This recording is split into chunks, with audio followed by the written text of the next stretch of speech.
السلام عليكم ورحمة الله وبركاته. الحمد لله رب العالمين، والصلاة والسلام على رسوله الأمين، أما بعد.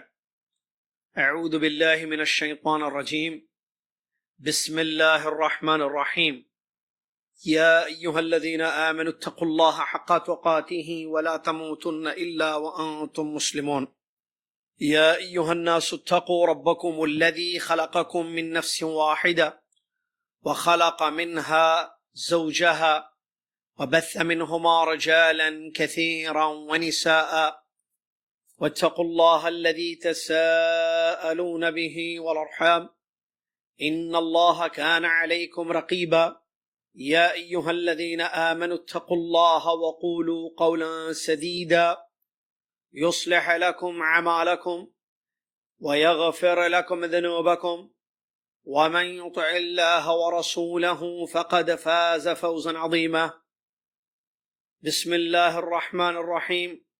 الحمد لله رب العالمين، الرحمن الرحيم، مالك يوم الدين، إياك نعبد وإياك نستعين، اهدنا الصراط المستقيم، صراط الذين أنعمت عليهم غير المغضوب عليهم ولا الضالين، آمین۔ تمام تعریف اس اللہ تبارک و تعالیٰ کے لیے ہے جس اللہ تبارک و تعالیٰ نے ہم سب کی ہدایت کے لیے اپنے کلام مجید قرآن پاک کو نازل کیا، تاکہ اس کتاب کے ذریعے ہمیں ہدایت ملے، راستہ معلوم ہو اور اللہ کے احکام کی خبر ہو۔ اس کے ذریعے ہم دنیا اور آخرت کو کامیاب کر سکیں اور جنت کو پا سکیں۔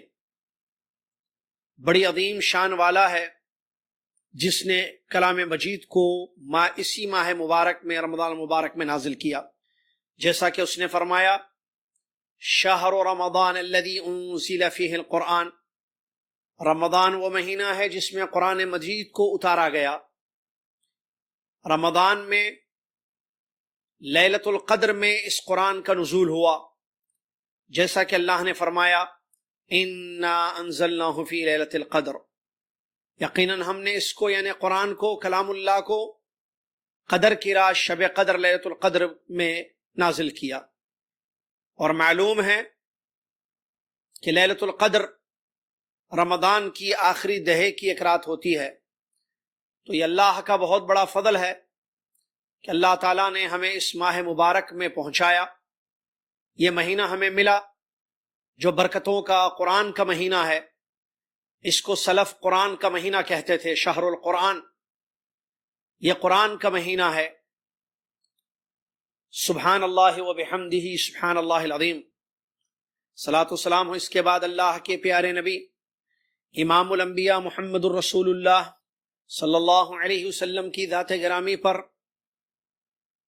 کہ جن پر اس کلام اللہ کا نزول ہوا اور جنہوں نے اس کی آیتیں تلاوت کی، جیسا کہ اللہ نے فرمایا یتلو علیہم آیاتی، کہ قرآن کی آیتیں پڑھ کر تلاوت کرتے تھے اور جبریل علیہ السلام سے سمجھتے تھے، اور اپنی امت کو قرآن سمجھایا اور قرآن بتایا۔ اپنی حدیثوں میں قرآنی آیات کی وضاحت فرمائی، قرآنی آیات کی تفسیر بیان فرمائی۔ اللہم صلی علی محمد وعلی آل محمد کما صلیت علی ابراہیم وعلی آل ابراہیم انک حمید مجید۔ اللہم بارک علی محمد وعلی آل محمد کما بارکت علی ابراہیم وعلی آل ابراہیم انک حمید مجید۔ حمد و صلاۃ کے بعد آج پہلی رمضان المبارک 1441 ہجری مطابق 24 اپریل 2020 عیسوی، ایک خصوصی دروس کا سلسلہ ہم شروع کر رہے ہیں، اور وہ ہے مختصر قرآنی احکام۔ یہ ٹاپک ہے ان دروس کی جو آج سے شروع ہو رہے ہیں۔ رمضان کے ہر دن، چونکہ یہاں پہلا دن ہے اسی لیے آج درس ہم نے شروع کر دیا ہے، ہر دن آدھا گھنٹہ، صرف آدھا گھنٹے کا یہ درس ہوگا، اور موضوع یاد رکھیں مختصر قرآنی احکام. مختصر قرآنی احکام یہ ٹاپک ہے اس سلسلے کی جو آج ہم یہاں شروع کر رہے ہیں اس وقت، اور کل سے تھوڑی سی تبدیلی وقت میں ہوگی. سعودی عرب کے ٹائم کے حساب سے ٹھیک 8:30 بجے رات، یعنی عشاء کی نماز کے فوری بعد یہ درس انشاءاللہ ہوتا رہے گا 8:30 بجے سے 9 بجے تک رات میں سعودی ٹائم کے حساب سے. جو لوگ عشاء کی نماز کے فوری بعد تراویح پڑھنے کی نیت کیے ہیں، ہم ان سے مؤدبانہ گزارش کرتے ہیں کہ وہ 9 بجے کے بعد درس کے بعد پڑھ لیں. اور ہم نے بتایا بھی ہے آج کے خطبے کے ترجمے میں کہ تاخیر رات میں تراویح پڑھنا افضل ہے. اگر کوئی اول رات یعنی بعد میں عشاء کی نماز کے بعد بھی پڑھنا چاہتے ہیں، ہم ان سے گزارش کرتے ہیں کہ اس درس کے لیے تھوڑا سا ڈیلے کریں اپنی تراویح کو، یعنی آدھا گھنٹے کے بعد آپ درس ختم ہو جائے گا 9 بجے انشاءاللہ، 8:30 سے 9 بجے تک. 9 بجے کے بعد بے شک آپ کسی بھی وقت تراویح کو پڑھ لیں تاکہ درس سے بھی فائدہ ہو، مختصر قرآنی احکام ہمیں معلوم ہو یا قرآنی احکام کا ہمیں علم ہو، اور اس کے بعد تراویح بھی پڑھ پائیں. ایسا کام کہ جس سے دونوں چیزیں ہو جائیں. ورنہ آپ عشاء کی نماز کے فوری بعد اگر درس چھوڑ کر شروع ہو جائیں گے تراویح میں، تراویح تو پڑھ لیں گے لیکن درس چھوٹ جائے گا، اور جو بات لائیو سننے کی ہے وہ ریکارڈنگ سننے میں نہیں ہوتی ہے، کہیں اس وہم میں نہ پڑ جائیں. تو ہم امید کرتے ہیں کہ آپ سب اس کو یاد رکھیں گے، اور کل سے باقاعدہ مکسلار پر لائیو مختصر قرآنی احکام کا درس 8:30 بجے سے 9 بجے تک روزانہ چلے گا، حتیٰ کہ جمعہ کے دن بھی یہی ٹائمنگ رہے گی انشاءاللہ. بسم اللہ شروع کرتے ہیں. ہم نے کیوں اس کو اختیار کیا، یہ دروس ہم کیوں دے رہے ہیں، میں اس کی پہلے وضاحت کر دوں. دیکھیے، ہر سال رمضان میں کثرت سے قرآن کی تلاوت کی جاتی ہے، ماشاءاللہ یہ اچھی چیز ہے. سال بھر لوگ پڑھتے ہیں، خوش نصیب لوگ، سعادت مند لوگ، وہی مطلوب ہے، ایسے ہی ہونا چاہیے. اور اس مہینے میں قرآن کی تلاوت زیادہ ہوتی ہے جو کہ بہت اچھی چیز ہے. اس قرآن میں ہمارے لیے احکام ہیں. احکام کا مطلب حکم کی جمع آرڈرز. قرآنی احکام یعنی قرآنی آرڈرز. اللہ نے ہمارے لیے اس کتاب کو اتارا ہے، اور اس کتاب میں پہلا پارے سے لے کر سورہ فاتحہ سے اگر آپ شروع کریں، سورہ فاتحہ پھر سورہ بقرہ سے لے کر قرآن ختم ہونے تک سورہ ناس تک بہت سارے احکام ہمارے لیے موجود ہیں. تو اگر ہم اس ماہ مبارک میں ان دروس میں جو انشاءاللہ میں آپ کے سامنے پیش کرنے کی سعادت حاصل کر رہا ہوں اللہ کی توفیق، اللہ کے فضل کے بعد، اور بعض اہل خیر مخلص ساتھیوں کے مشورے کے بعد، تو اس سے ہمیں فائدہ کیا ہوگا؟ قرآنی احکام کی معرفت حاصل ہو جائے گی کہ بھئی یہ جو ہم قرآن کی تلاوت کر رہے ہیں، کرتے آ رہے ہیں، نمازوں میں سنتے ہیں یا پڑھتے ہیں، اس میں کیا احکام ہمارے لیے ہیں. لہٰذا میں نے مختصر اس لیے رکھا نام مختصر قرآنی احکام، کیونکہ پورے تفصیل کے ساتھ قرآنی احکام رمضان کے اس مہینے میں نہیں بیان کیے جا سکتے ہیں. تفصیل کے ساتھ ایک ایک حکم کو اگر ڈیٹیل میں جا کر ہم بیان کریں تو اس کے لیے بہت وقت چاہیے، اور لوگوں کا انفرادی عبادتوں میں وقت کافی لگتا ہے اس ماہ مبارک میں. لہٰذا انشاءاللہ ٹائم دیکھ کر شروع کریں گے، ٹائم دیکھ کر ختم کریں گے. دیکھیے 9 منٹ ہو چکے ہیں درس شروع ہو کر. میں گھڑی وکسلار پر یہاں ٹائم بھی آتا ہے، 30 منٹ جیسے ہو جائیں گے میں اپنا درس ختم کر دوں گا انشاءاللہ. تفسیر آیات الاحکام یا مختصر قرآنی احکام، اس میں ایک چھوٹا سا مقدمہ ہے، اور وہ یہ ہے کہ قرآن کی جو تفسیر ہے، حتیٰ کہ احکام والی جو آیتیں بھی ہیں، کیونکہ قرآن میں واقعات بھی ہیں، قرآن میں توحید بھی ہے، قرآن میں احکام بھی ہیں، قیامت کی خبریں بھی ہیں. تو تفسیر جو آیتوں کی سلف صالحین کا طریقہ کار رہا ہے کہ قرآنی آیات کی تفسیر کیسے کرتے تھے. سب سے پہلے وہ قرآن کی آیت کو قرآن کی آیت سے تفسیر کرتے تھے. تفسیر القرآن بالقرآن جس کو کہا گیا، ایک آیت کو دوسری آیت سے سمجھانا، کیونکہ ایک قاعدہ ہے، پرنسپل ہے، یاد رکھنا، القرآن یفسر بعضہ بعضا، اہل العلم نے اس بات کو، اس قاعدے کو بیان کیا ہے کہ القرآن یفسر بعضہ بعضا، قرآن کی ایک آیت دوسری آیت کی وضاحت کرتی ہے، تفسیر کرتی ہے۔ تو سلف صالحین، سلف سے مراد صحابہ تابعین رضی اللہ عنہم مجمعین ہیں جو خیر القرون میں پائے گئے، انہوں نے قرآنی آیات کو قرآنی آیات سے تفسیر کی۔ ایک آیت کی تفسیر دوسری آیت، اگر آیت کی تفسیر آیت سے نہ ملے، یعنی ایک آیت کی تفسیر دوسری آیت میں نہ ملے، تو پھر دوسری چیز دیکھتے تھے وہ۔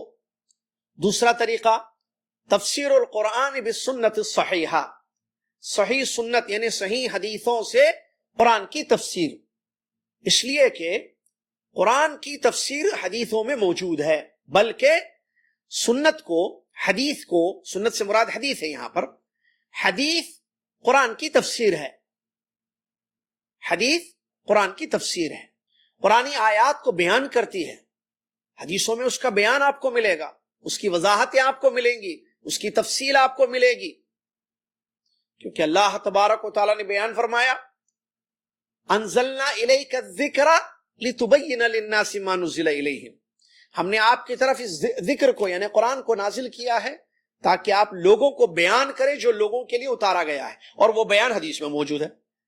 تو علماء فرماتے ہیں السنت تفسر القرآن وتبینہ، کہ سنت یعنی حدیثیں قرآن کی تفسیر کرتی ہیں، قرآن کو بتاتی ہیں۔ مثال کے طور پر آپ دیکھیے، اللہ پاک نے فرمایا روزہ رکھو، اسی روزے کو لے لیجیے آپ، فمن شہد منکم الشہر فلیصمہ، جس کو یہ مہینہ مل جائے وہ روزہ رکھے۔ اب کیسے پتا چلے گا کہ یہ مہینہ مل گیا؟ اس کی تفسیر آپ کو حدیث میں ملے گی، اس کی وضاحت حدیث میں ملے گی۔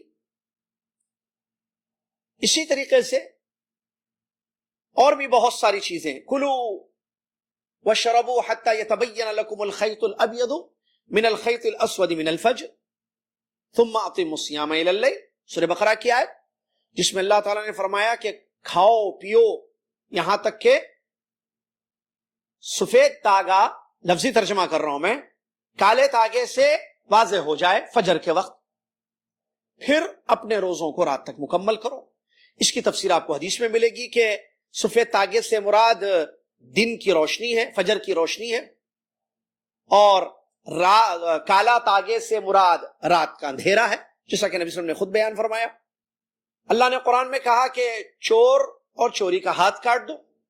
اب اس کی پوری وضاحت آپ کو حدیث میں ملے گی کہ ہاتھ سے کیا مراد ہے، کیا کلائی تک کاٹنا ہے یا کوہنی تک ہاتھ کو کاٹنا ہے یا پورے شولڈر سے ہاتھ کو ختم کر دینا مکمل۔ اس کی وضاحت، اس کی تفصیل آپ کو حدیث میں ملے گی۔ اللہ نے قرآن میں حکم دیا اقیموا الصلاۃ وآتوا الزکوٰۃ، نماز قائم کرو، زکوٰۃ ادا کرو۔ بھئی نماز کب پڑھیں گے، کتنی رکعت پڑھیں گے، کس وقت پڑھیں گے، کیسے پڑھیں گے، اس کی پوری تفصیل کہاں ہے، اس کا بیان کہاں ہے؟ حدیثوں میں موجود ہے۔ زکوٰۃ ادا کرنا ہے، کیسے اس کی تفصیل ہوگی، کتنا حصہ نکالنا ہوگا ہمیں، اور کن چیزوں میں زکوٰۃ نکالنی ہوگی، اس کی پوری تفصیل آپ کو حدیثوں میں ملے گی۔ تو سلف صالحین کا طریقہ کہ قرآن کو تفسیر قرآن سے، ایک نمبر دو قرآن کی تفسیر صحیح حدیث سے۔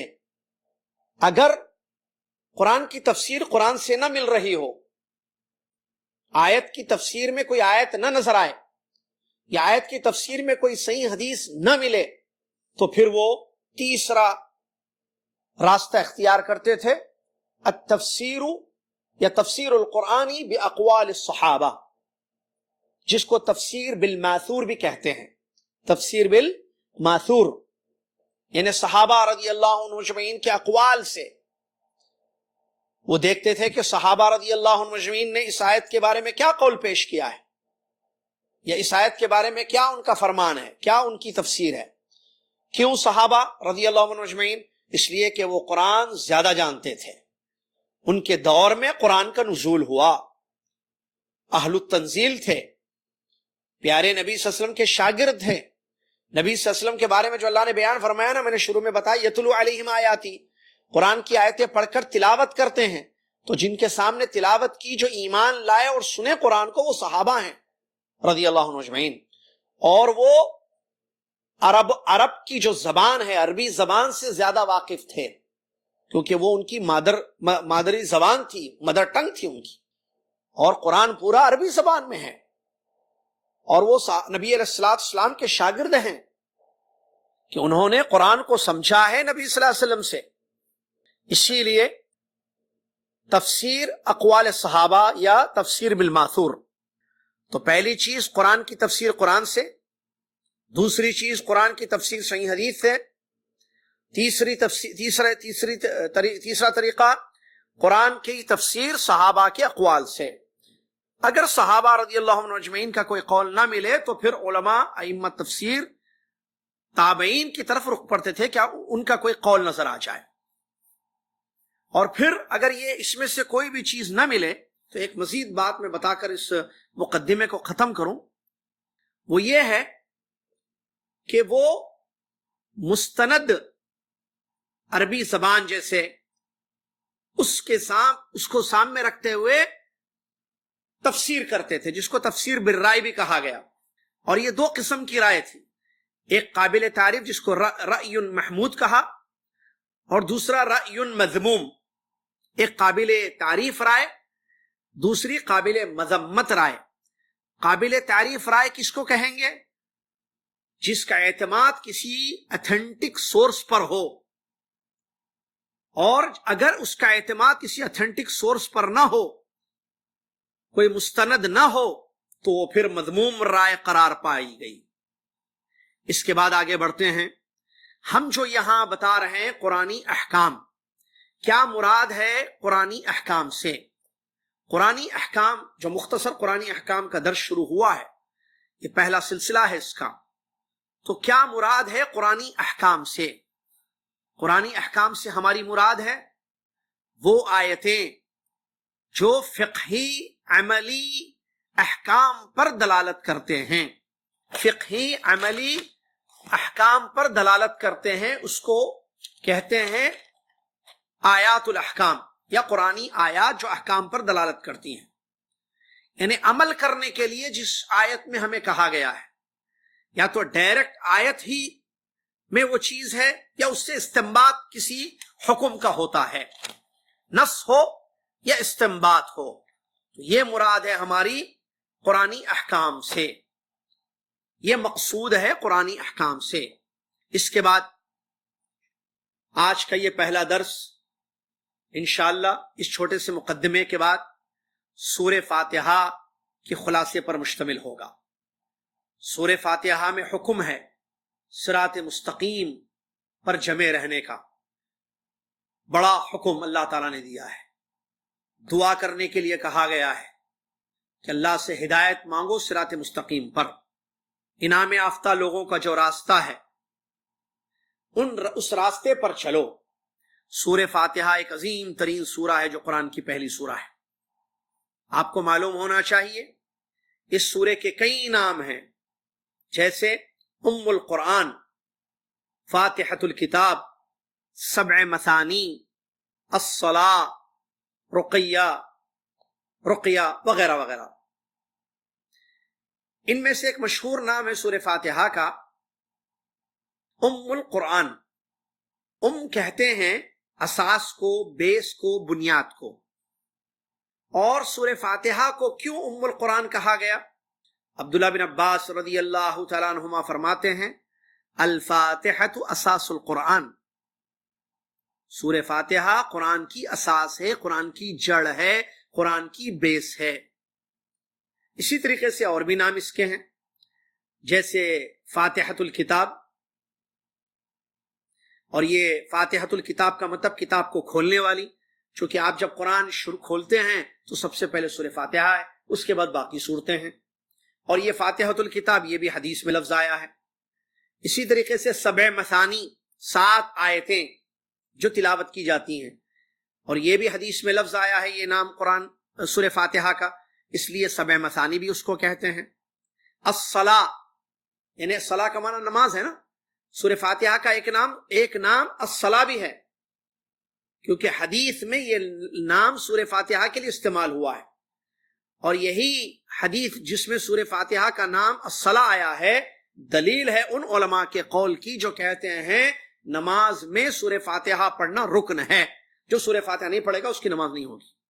ان کی دلیل یہی ہے کہ جس میں الصلاۃ کا لفظ آیا ہے کہ سورہ فاتحہ کو اللہ نے صلاح کہا. مشہور وہ حدیث ہے، وہ انی قسمت الصلاۃ بینی و بین عبدی، میں نے صلاح کو، اللہ تعالیٰ نے فرمایا میں نے صلاح کو یعنی سورہ فاتحہ کو اپنے اور بندے کے درمیان آدھا آدھا بانٹ دیا ہے.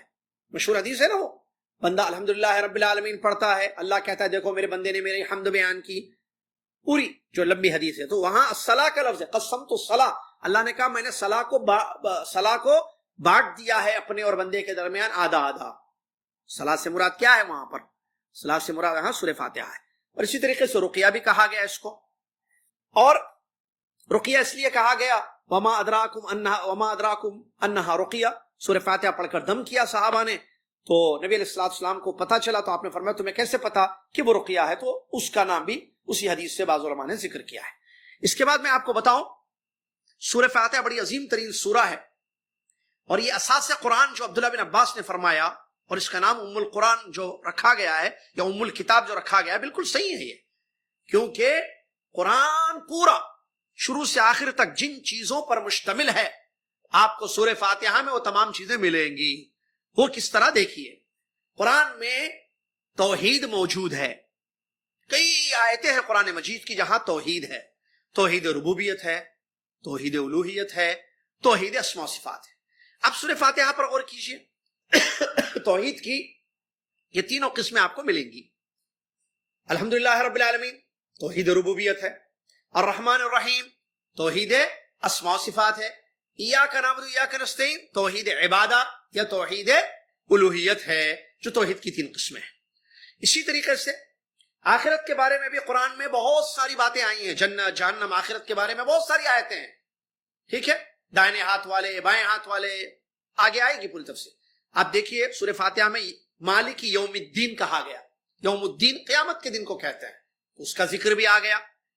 اسی طریقے سے شرائع اسلام کی جتنی شریعت ہے، نماز روزہ احکام، نماز روزہ زکوٰۃ قربانی فلاں جتنے مسائل ہیں جو شریعت ہے پوری، جو قرآن میں تفصیل کے ساتھ بیان کی گئی ہے، سورہ فاتحہ میں وہ بھی آپ کو نظر آئے گی. وہ کہاں ہے بھائی؟ کوئی پوچھ سکتا ہے بھائی آپ کہہ رہے ہیں کہ شریعت کا جو بیان قرآن میں تفصیل کے ساتھ موجود ہے وہ آپ کو سورہ فاتحہ میں بھی اس کا مختصر ملے گا. وہ کہاں ہے؟ اہدنا الصراط المستقیم، سیدھا راستہ. سیدھا راستے کا مراد، سیدھے راستے سے کیا مراد ہے؟ شریعت کا راستہ، اسلام کا راستہ. صراط مستقیم سے مراد اسلام ہے، شریعت ہے. تو مسلمان جب نماز پڑھتا ہے سورہ فاتحہ میں دعا کرتا ہے اہدنا الصراط المستقیم، ہم کو سیدھے راستے کی ہدایت کر. سیدھے راستے میں تمام پوری شریعت آ گئی، پورا اسلام سیدھا راستہ ہے، پورا اسلام سیدھا راستہ ہے، پوری شریعت سیدھا راستہ ہے جس پر پورا قرآن موجود ہے.